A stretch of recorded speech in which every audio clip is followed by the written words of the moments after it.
Welcome to Positive Talk with Kevin McDonald. Hey, that's me. Hi, and welcome to Positive Talk. Our show features the best positive stories and people from around the globe as we endeavor to answer the universal question of why am I here and what is my purpose? Understanding that can change everything, and knowing your greatness is fundamental to living your best life. So join us right now as together we work to create the adventure of our lifetime. If you want to talk about the adventure of your lifetime, I have got a guest for you. I'm telling you, I have never in my wildest dreams would have thought that this was even possible, let alone somebody actually doing it. And so we're talking with Alison McBain. She is an author. She's been writing since she was, the grand old age of like 4. And so she's been doing it for a long time. She's done a lot of short stories, but she's embarking upon something that I didn't even believe was possible. And then so I'll let her tell you that a little bit. Alison, welcome. How are you? Great. Thank you so much for having me on the show. It's lovely to be here. I gotta tell you, it's pretty unique what you're attempting to do, and you're all the way, you're into it. I'm not quite sure how far, but you're into it a little bit. Tell us what your passion and what you are not attempting. You're going to do this. Tell me what you're doing. So my project is called Author versus AI. As everyone knows, AI is here. It is, encroaching onto different realms of creativity. It's in TV, film, writing, art. So it's something that is on the tip of everyone's tongues. So my plan for this year that I am now in week 9 is that I am bringing attention to it by showing what a human creator can do as opposed to an artificial one. So what I'm doing is I'm writing a book a week for the course of a year, so 52 books in total. And I'm hoping that I can show that a writer can write almost as fast as AI, but hopefully much better. AI is one of those things. I have dabbled in it a little bit, but it seems to me that AI lacks the humanity that it really takes to do for the imagination to do, because don't correct me if I'm wrong, but when you use a Summaries of books, for example, it can be very helpful in that way. But for the actual creativity, yes, I totally agree with you. It doesn't have the humanity. It has wooden dialogue. It doesn't really get the human emotions right. So it's not there yet, but it's fairly new. So obviously, companies are going to continue to improve on it, and they're hoping to get into that sphere, definitely. now I know you're a mother of 3. Yes. How old are your children? My oldest is 14 and my youngest is 8. Oh, I gotta ask you what the 14-year-old thought. It's like, Mom, are you crazy? No, actually all my kids are creative also. So they all do art and writing. They love painting. So they're cheering me on. That's awesome. But there had to be somebody in your world that said, "Oh, Allison, really? You're going to try and do that?" And that's an amazing feat. Did you get anybody that said, "Oh no, you can't do that," or was everybody in your corner? Well, I feel like everyone was in my corner, and honestly, I am sort of a go-getter. So I I do tend guess. to have I do tend to have a lot of balls in the air at any one time. So most of the people who know me are like, "Oh yeah, if anyone could do it, you could probably do it." So you don't have a lot of time to sleep, I wouldn't imagine. That's what caffeine is for. Uh-huh, uh-huh. I think I'm getting the gist here.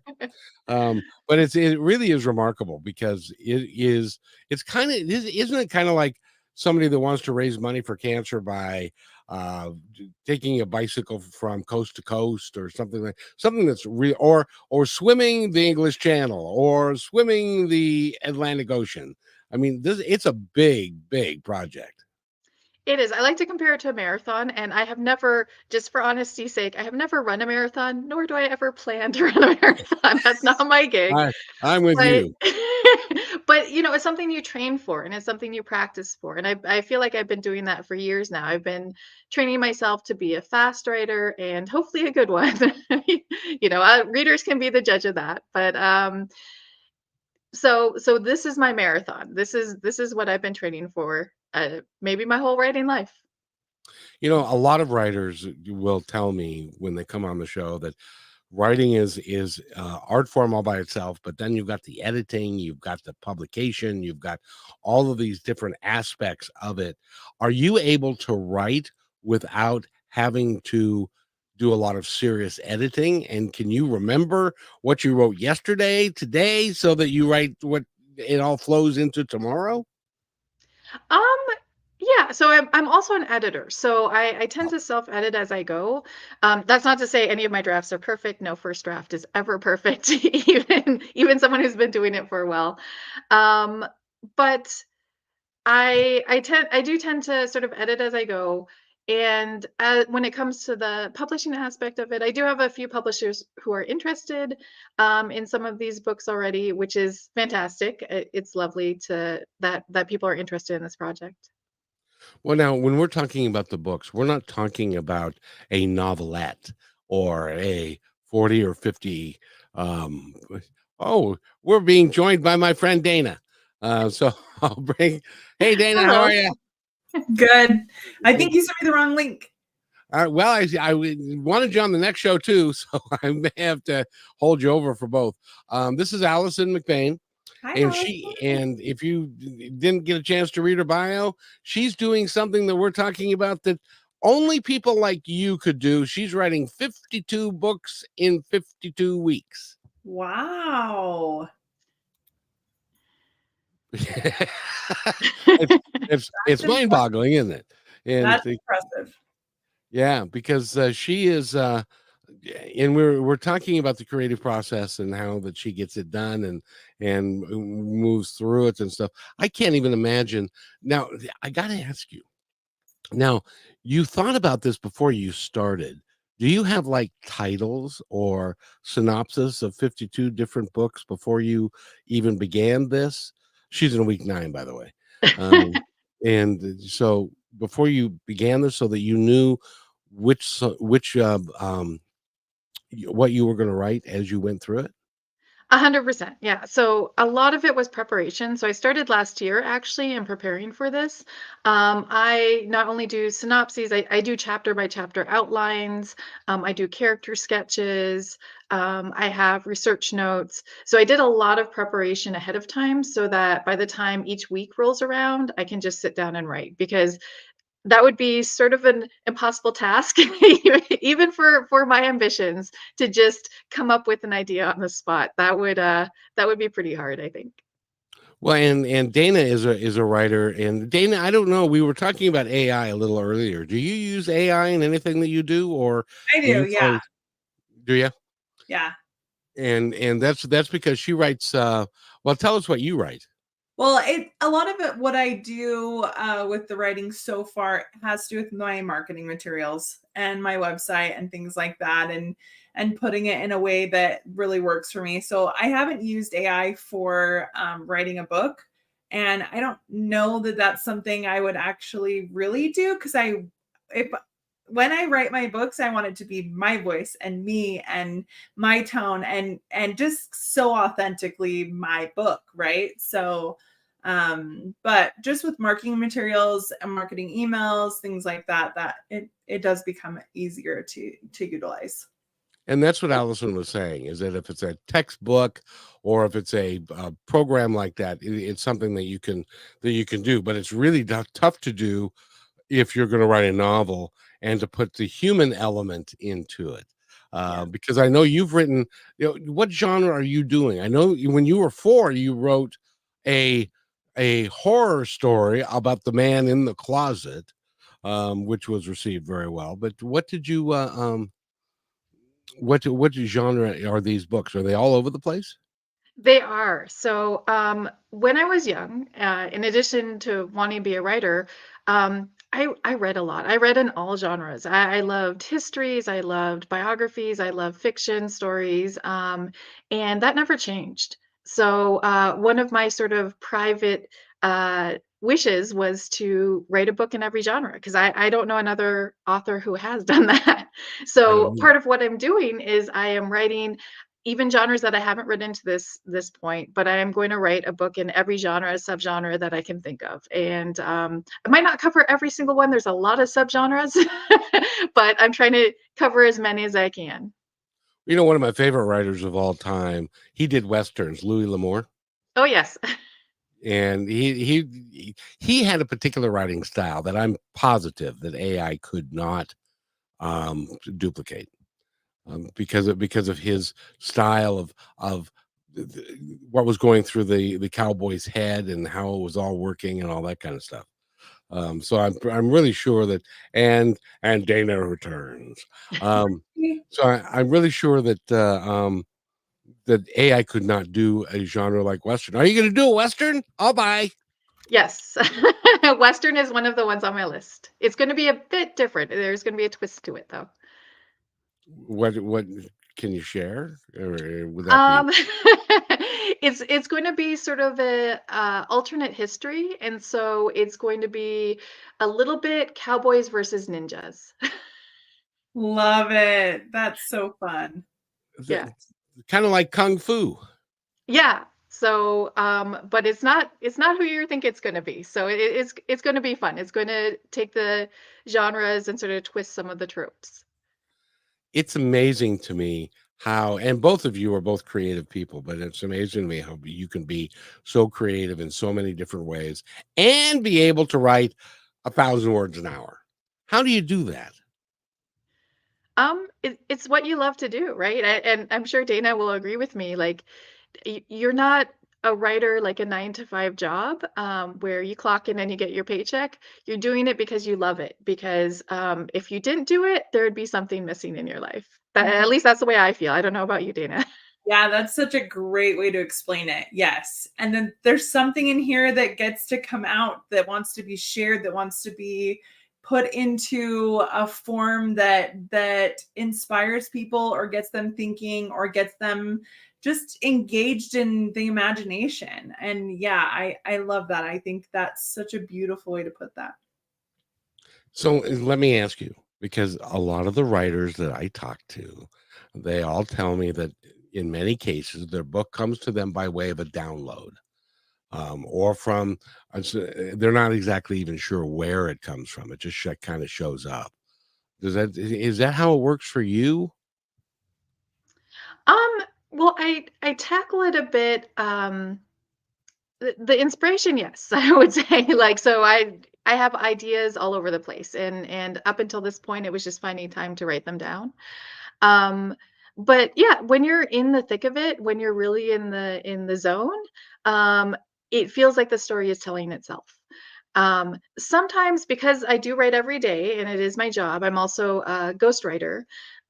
So I've written works for others, and I have to, channel their voice and their style. So it is also a job. So I sit down to write whether I want to or not, like whether I'm feeling the groove or not. And words still flow. So I have a question for you if you're a ghostwriter, mhm. and that would be I have a fairly, and Dana knows my history, and I have a fairly involved history of how I got into doing what I'm doing today. Um, but I couldn't write it down to save my life. Did you do autobiographies? Do you do biographies? Do you do stuff like that? Actually, I don't. Most ghostwriters do nonfiction. I actually do fiction exclusively. So, well, I'm always up to a challenge. It's not something that's my forte. So you might want to like search out a ghostwriter that's more experienced in that. I love talking to people. I love interviews, which is part of the research for ghostwriting a nonfiction book. But I like to take off on wild flights of fancy, which is not great for nonfiction. So, like, you might have, if you gave it to me, you might have joined a biker gang and gone across California. I don't know. Maybe that would make its way into your autobiography, which is. Who knows? Are you ever surprised by how the book turns out? Generally, sometimes, like when, so I outline ahead of time, so I know essentially how a book's going to turn out. But part of the creativity is the addition of ideas. Like you will have a moment of inspiration, like, oh wow, if I just had this character do this, and it can change the course of the story. Um, so that's where I think some of the going off on tangents happens. But overall, the structure of the book generally stays pretty close to what I think of ahead of time. So when you're writing it, you know really kind of how it's going to turn out. You wrote a book, and I was reading, and I'm not sure which one it is, but I thought the premise was really cool. Of that, you put on a pair of boots, and you went back in time 40 years. Is that one of these? Yes, that's the one I'm working on right now. How So, did how did you come up with? I've never heard it. Had somebody say, I tried on my grandmother's boots, Mhm. and I was transported back to when she was my age 40 years ago. well, it's sort of like a modern day Wizard of Oz, with the ruby slippers. So I subbed in a pair of Doc Marten boots, which I owned back in the 90s, of course, and thought that would be a very cool way to travel back in time because, and the title of the book is Walk a Mile, walk a mile in their shoes, right? Wow. Yeah, follow the yellow back road, follow the yellow back Exactly. road, follow the yellow back. Anyway, it, that's really cool. So you did that one, and is that the one that you're in the middle of writing now? Yep. That's the one I'm in the middle of. And the way that you're doing this is you're putting on your website, which, by the way, you can go to authorversusai.com, correct? Yep, that's right. And you can find out all about her. And she also is giving you an update on a daily basis or a weekly basis, I'm not sure which, of how many words she's written that day. Is that also true? It's almost every day. Sometimes I forget at the end of the night, so I update it the next morning. But yeah, I'm trying to update it every day. But yeah, sometimes the kids distract me. But yeah. Well, that's good. You got three of them, and uh, Dana's got like seven or some silly number, don't you, Dana? I mean, yeah, four of my own and then six bonus. So Oh wow. depends on the day. Oh my goodness. So I don't think she would have time to write like that, but it's really interesting. So I'm yeah, I think it's really fun that what you're doing. Have you thought about trying to profitize it and take the money to charities and to do that, or to have people donate to you and stuff like that? Well, I am, so I'm not at the publishing stage yet because that would be a truly insane schedule trying to have the books published at the same time I'm writing them. That's probably my focus for next year, but I already have some publishers interested. And I'm a big supporter of small presses, indie presses. So I'm going to be reaching out to them and see if anyone wants to be a part of this project. And part of what I would like to do also, and I've already contacted some local artists. I don't want AI in any part of this project, so I would also have the covers done by local artists as opposed to using AI to produce the covers. And the number of them are very excited about that, about being part of my project. It really is remarkable what you're doing. How did you come up with this idea? Well, like any sort of good trouble, it came about through a conversation with a friend. So, I was talking to my friend Robert Rente. He's an author and editor also in Alberta. And we were talking about AI and how it's a worry for a lot of writers. And I had actually been talking to some newer writers who were saying, well, why should I even be a writer? Like, it seems like this is just going to take over the industry. Why should I try to get my first book published? Or, why should I continue with my first book? And so, some writers are feeling very down about the idea of AI going into the creative sphere. And he knew as a ghostwriter, and as a ghostwriter, I have several clients, and I write about 40,000 words a week for clients. So we sort of put together the two ideas and came up with the tagline author versus AI, and thought this would be a great way to bring attention and hopefully also inspire writers, new writers who are looking at, this change in technology, which will probably affect all aspects of our life in the future, and still think, yes, I can still do this. I'm writing for the love of it, and people will appreciate that. So let me get this straight, because and we need to take a break real quick, but you're writing 40,000 words for other people, and then you're writing 40 to 70,000 words for yourself in a given week. When we come back from this break, I'm going to ask you, how many times do you have to trade out your keyboard? We'll be right back. A lifetime of savings can disappear overnight. Millions of dollars are stolen every day from unsuspecting older adults by family members, caregivers, and trusted professionals. If you suspect financial exploitation, call the Elder Care Locator at 1-800-677-1116 or go online to the National Adult Protective Services Association to be connected with help in your area.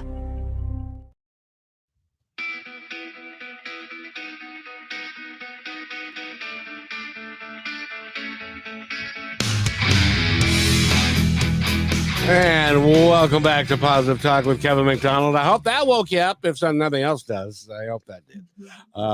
We're talking with Alison McBain, and we're also talking with Dana Parker. And Dana, what do you think of this fine young lady? I love this. I love keeping creativity alive through AI. I actually do think that as we're navigating the AI world, I do think we will be able to tell the difference between an AI written book and a human written book. I just think there's no, you can't take the human out of things and not have some sort of clue to it. And so I love your passion for it. I love your passion for keeping authorship and creativity and imagination alive, because it is really important, because there are lots of people that have lots of things that they want to say in this world. And I think sometimes with AI, it can put a damper on people's dreams, and then they end up dying with that quote unquote music still in them, so to speak. And I think that our world really deserves people like you, Alison, that are really a champion for keeping that creativity, imagination, and the human dream alive. So I fully support it, and I love it, and I think that it's a powerful topic, and I'm glad you're out there speaking about it. Thanks.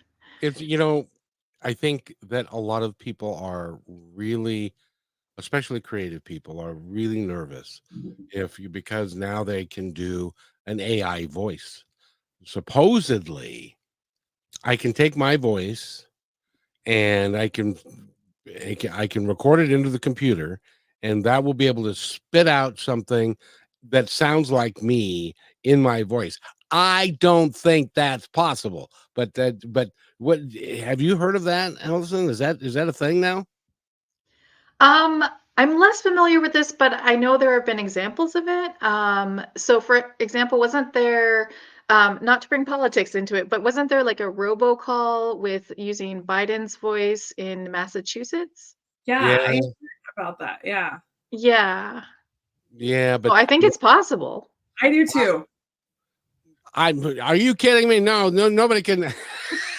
There are things that I've seen on social media with different thought leaders and things, and I'm like, I don't know that that's actually from that thought leader.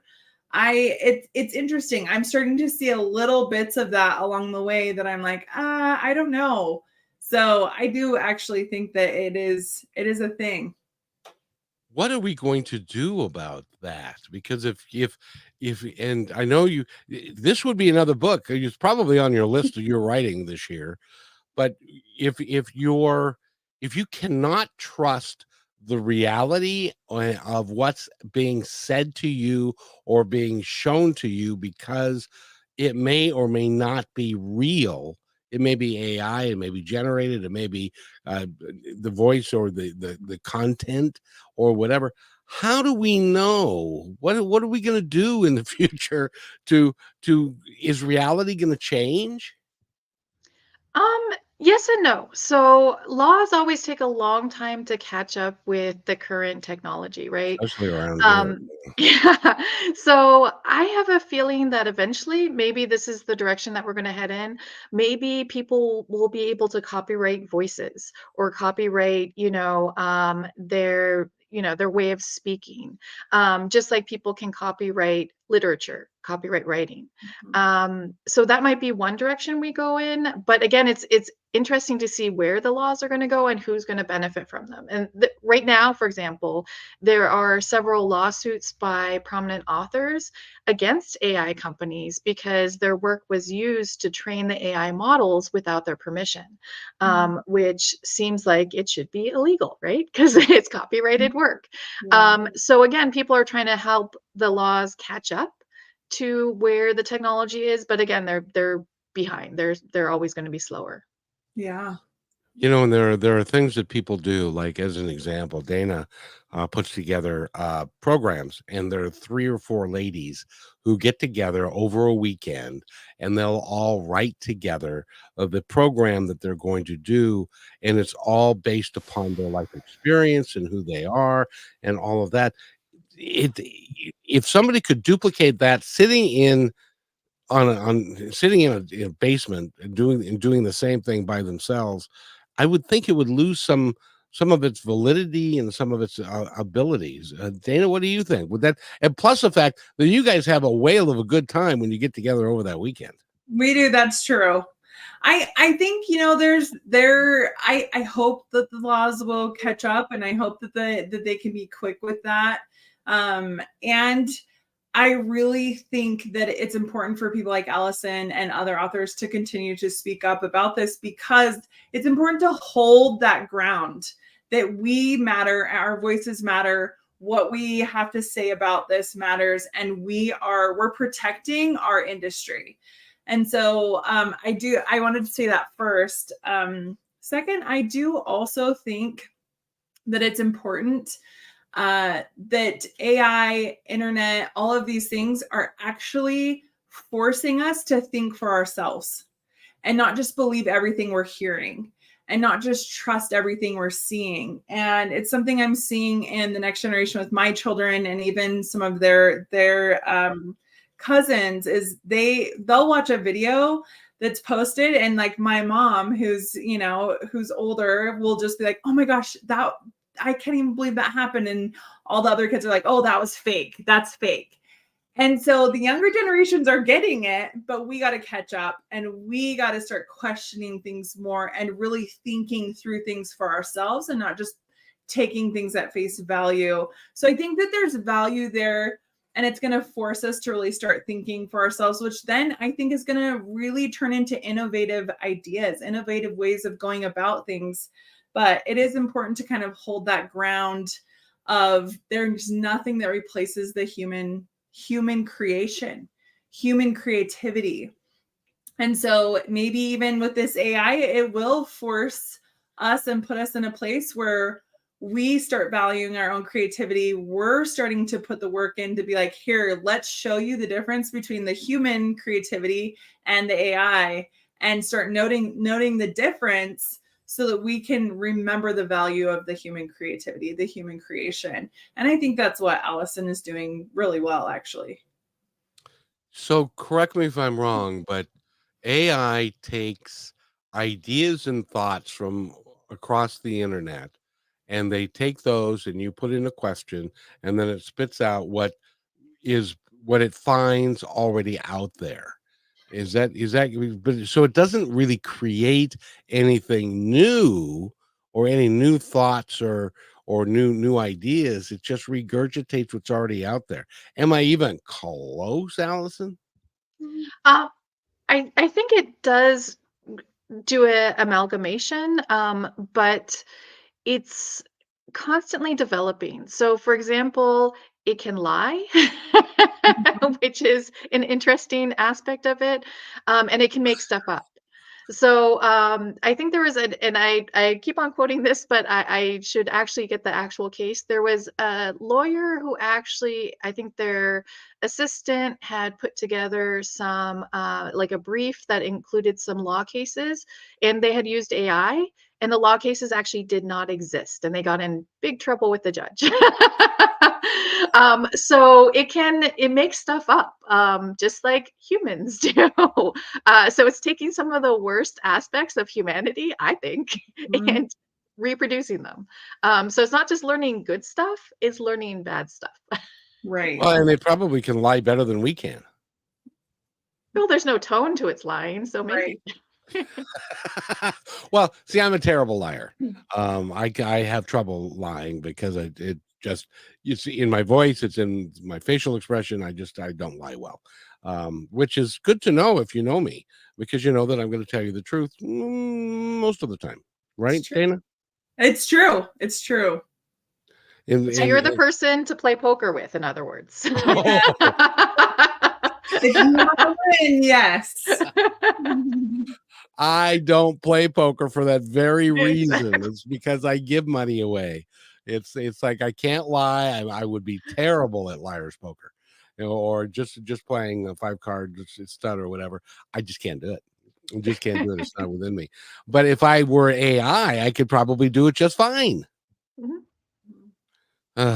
So in the work and in talking with the other folks that you've talked with about AI and stuff, I know probably having a cup of coffee with writer friends and other people that are doing it. And we need to take a break. And when we come back from this break, I want to ask you, what's the consensus out there in the writer community?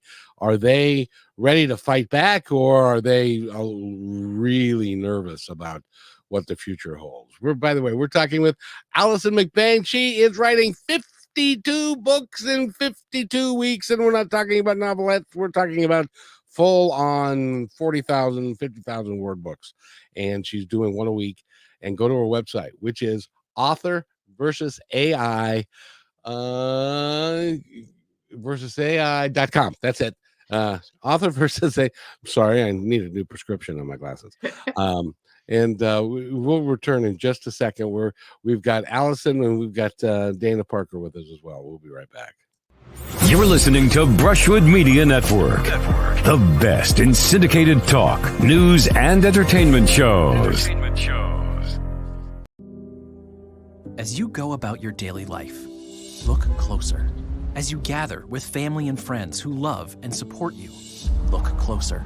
There are youth right in your community who don't have the home, warmth, and healing you have. So look closer. Every year across America, a staggering 4.2 million youth are homeless or trafficked. And for 50 years, Covenant House has worked relentlessly to keep them safe and protected. Tonight, 2,000 young people will sleep safely in a Covenant House bed. And tomorrow, they will wake up surrounded by love. They get clean clothes, hot meals, medical care, and a safe place to sleep. 24 hours a day, 7 days a week.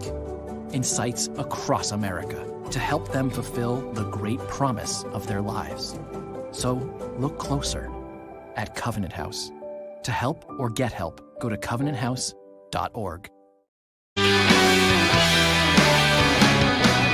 And welcome back to Positive Talk with Kevin McDonald. We have Alison McBain here. She's an author. And I mean, when I talk about being an author, she's a serious author. And Dana Parker, go to innerworldmovement.com to find out all about Dana and the wonderful work that she's doing for humanity, you know. And so you're doing the work as well for humanity, Alison. It's just, I think it's awesome that you're bringing to light what Dana said.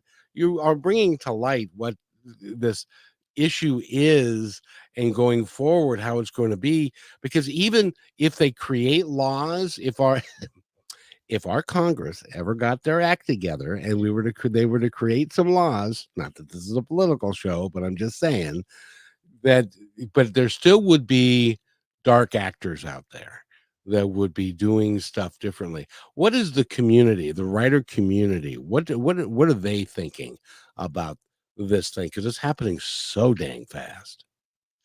It is. And I would say that writers are of two minds about it. So a lot of writers are using, like Dana said, are using elements of AI to help them with marketing, with doing website work. It is a tool. It can be a helpful tool to really put out the unfun type of writing, you know.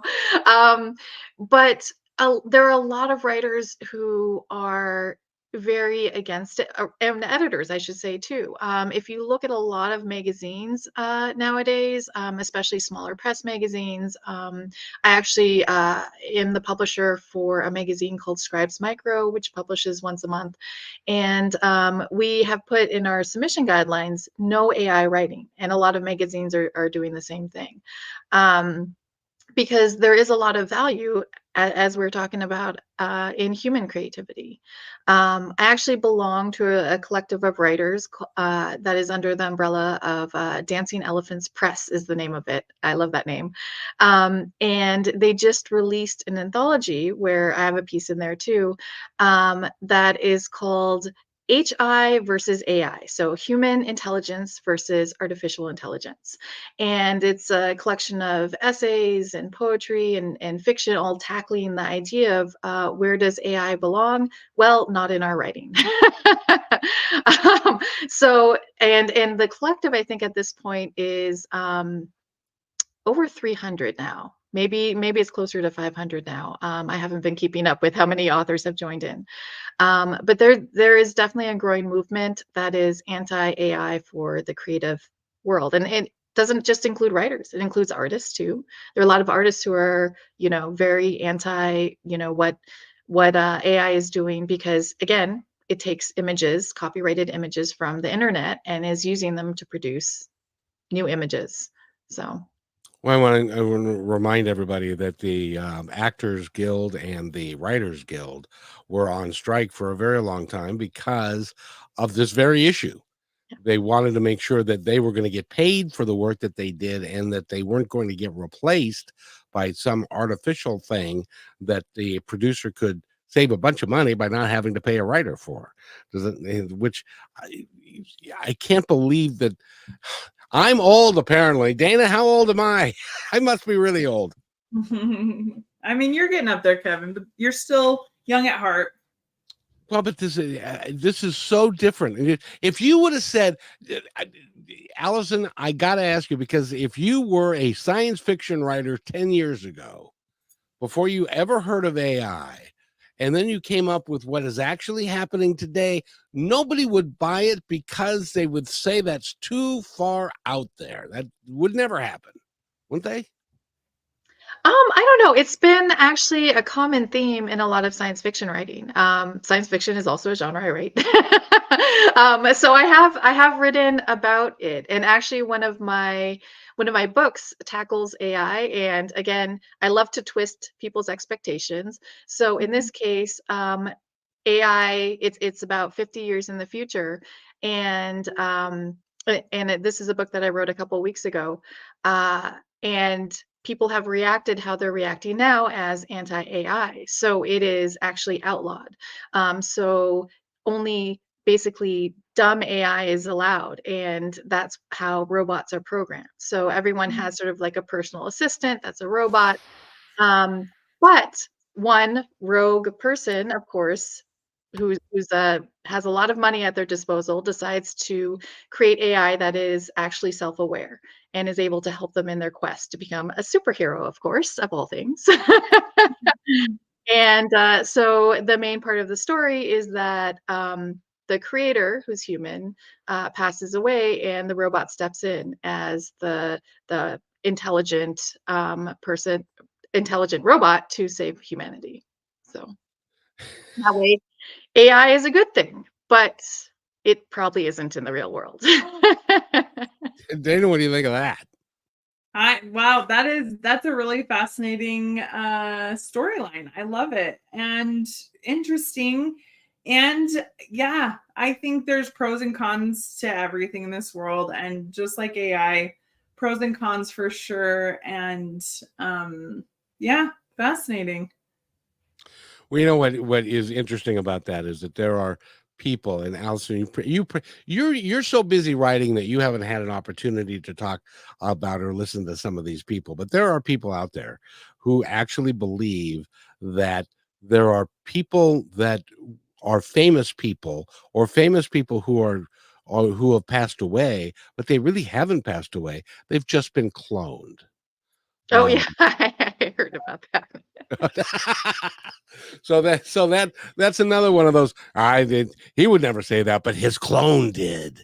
And so it's amazing to me how people will take things like that. It was like years ago, my brother said to me about a political figure. He said, "Can you believe that he did this?" And I said, "Where'd you hear about that?" And he said, "He was on the internet."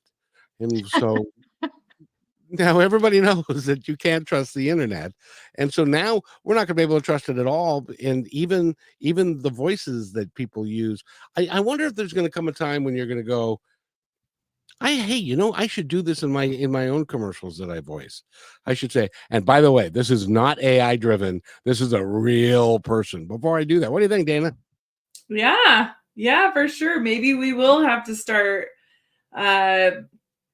putting that out there and letting people know. Maybe that's going to be part of what we do. I don't know. This is just all a lot of like unknown, because we've never had to deal with this, and we've never had this come up. And so it's one of those things that there's so many unknowns of where it's going to go and what's going to happen.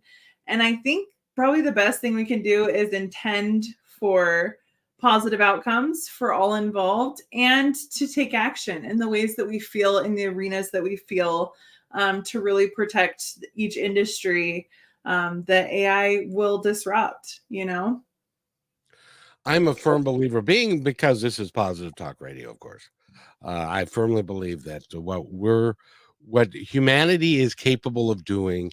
Yes, AI is going to evolve, but I think humanity is going to evolve as well, and we are going to do, and I think we're going to do just fine. Yeah. But there's going to be a couple of moments or two that's going to be a hiccup every now and again, but I think we're going to be okay. Have you? So you've written. Let's get back to you and talk about your books, because it's a lot more fun than talking about that. In any event, we're talking with Alison McBain, and she has taken on the task. Not only is she a professional writer, but she's taken on the task of doing a book a week. That's a 40 or how many words in one of your novels typically? So I'm still working with clients, as I mentioned. So they're on the shorter side right now, 40, 50,000 words. But I've been tackling some of what I consider genres I'm more comfortable in, which tend to be, science fiction, fantasy, romance, adventure. So some of the ones that are going to be longer, I'm planning over the summer, when my kids are actually at their grandparents' house. So I will have fewer distractions while they're away. So those tend to be longer, like historical fiction. That's more research heavy and tend to be, like 70, maybe 80,000 words. That might be pushing it. But yeah. Well, there's a moment in history that is one of my favorite moments of history. It's coming right up. It's the June 25th and 26th of 1876. Dana, you know what happened then? What happened, Kevin? You're not. It was Custer's last stand. Which was a the Sioux and the cavalry got into it, and Custer was killed and stuff. It would be fun to do a science fiction version of that, and to go back to that day to see what actually happened. So that would be a historical novel that I would read in a heartbeat. So Custer's last stand with spaceships or time travel? Time travel. Well, the thing is, you see, Custer's last stand, and the reason they call it Custer's last stand is all the soldiers were killed. Mhm. And so nobody knows what actually happened. there are rumors, and there are people that think they know what may have happened, and there's some Indians that said, that came down from generational stories that said this is what we think happened, but nobody really knows. It's one of those moments in time, and it would be really interesting to get for someone to do the research. Of course, you can't write it in a week, so maybe that would be later on. Sorry. I feel like that's a challenge. That would be a big, or some of the other things in history that happened that nobody really knows what would actually. JFK would be another one, although that has been overdone, I'm afraid. But there are lots of different things. So when you finish the book about going in time, wearing your grandmother's boots, what's the next story? The next one, this is the one area where I don't necessarily choose until I get to Sunday. So I have all 52 book ideas laid out. And, one thing that keeps it fresh for me and keeps me from, I guess, getting bored with any of the stories is to switch up the genres every week. So this Sunday, I'm actually going to decide which is going to be the next book. But since this is sort of a time travel romance type of book, I'm probably going to stay away from romance and science fiction. I might actually delve into, I haven't done a literary book yet, so I might delve into one of those. We'll see. Describe what a literary book is. I have no idea. I'm not educated. So it generally has a slower pace. And it has a lot more depth to it, I guess, than genre fiction. So it's more about the human experience, I think. So it could be fun to switch it up, do something a bit heavier after doing the sort of lighthearted romance time travel story. That's fun. That's fun that you know that about yourself, so that you kind of plan those switch ups because you can get bored if you do all the same things. So I like that idea actually a lot. Have you thought about taking all 52 titles and putting them in a hat, and then shaking up the hat and then pulling it out on Sunday, pulling one of the titles out on Sunday afternoon or night, and that's what you're going to write the next week? That'd be interesting. I mean, that might be fun. I might do that as like a special, hey, reader's choice. What should be the next genre I do? Yeah, that's fun. Yeah, I like that idea. Does anybody ever say to you, Alison, how is it possible that you can do this? Because this is really you're a really talented person to be able to make this all happen.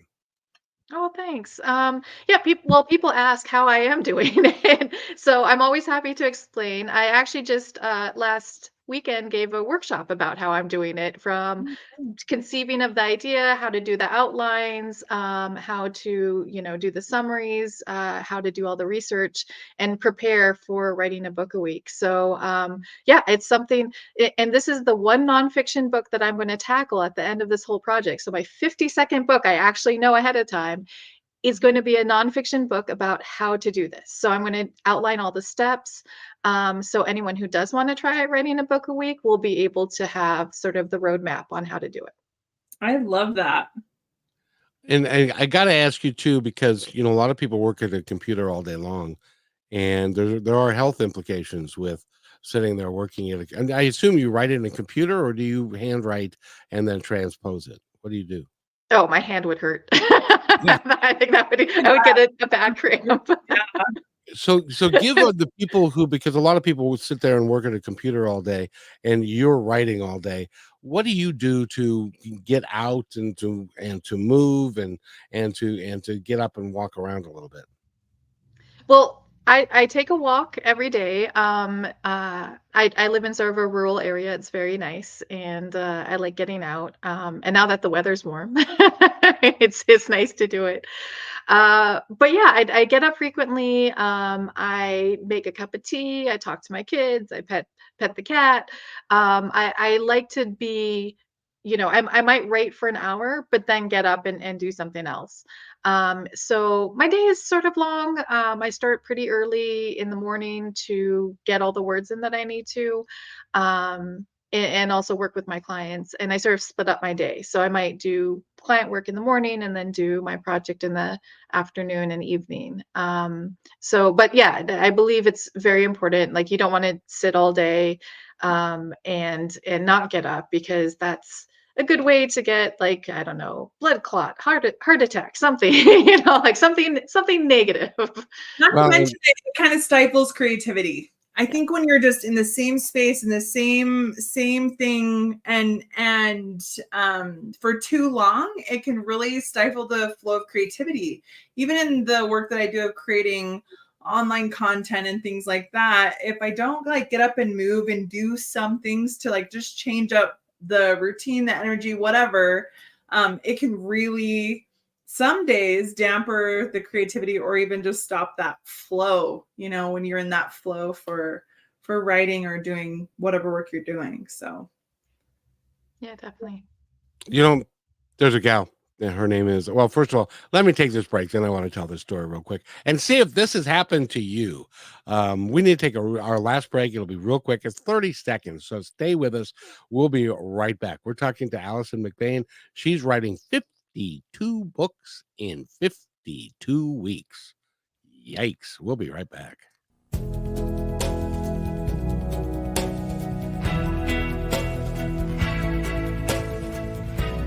They have your eyes. They have your ears. They have your smile. Now all they need is a little more of your time.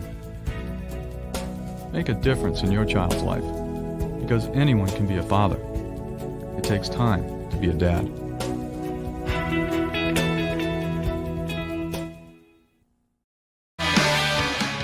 See, that wasn't long at all. See, so there. And I hope everybody's having a great day. We're talking with Alison McBain. She's an author. And I mean, she ain't kidding around. She's a serious author. And she's in the process of writing 52 books in 52 weeks. It's pretty amazing. But I wanted to ask you, because I interviewed a gal by the name of Sandra Bullock. No, wrong one. Her name was anyway. Anyway, she's an orthodontist by trade, and she woke up one morning at 4:00 in the morning to this little voice in her head that said, "It's time to write." And she thought that this little voice was actually somebody in her room talking to her, but she was all alone. So she put her robe on and went around the house and couldn't find anybody. So she called her therapist and said, "I think I need to be on Prozac or something." And the therapist texts back. This is 4:00 in the morning. The therapist texts back and said, "Well, did you start writing?" And so she started writing between 4 and 5 every day for 18 months and came up with 4 books. She couldn't write any other time but just that hour a day. Have you ever had that inklings of or that inspiration to, it's time, Alison, it's time to get up and write, and this is what I want you to write? Has that ever happened to you? I can't say it has. I always have, I think, a nagging voice in the back of my head. You should be writing when I'm doing something else. But I haven't had a voice at 4 a.m. telling me to write. Normally, I'm asleep. So, and I'm a pretty heavy sleeper. So yeah, I haven't had anything like that. I'm wondering, does she write romance? I feel like I've heard of her. Sandra, what is her name? And Pollock is her last name, Pollock. Oh, okay. And she just came out with these 4 books, and it was the story of her own life, Okay. in kind of autobiography form. And she just would write, and she wrote for 18 months, she had over 20,000 words, and so she broke it up into 4 books. And I forget what for everybody who's listening, I'll have to look that up. But it's just amazing to me because that is an art form. It's like a musician who can write songs or doing what Dana does. And Dana is really, really, really, really, really gifted at talking to people and motivating people and doing things like that. And just like in your writing, to do what you guys do just amazes me. I don't get it.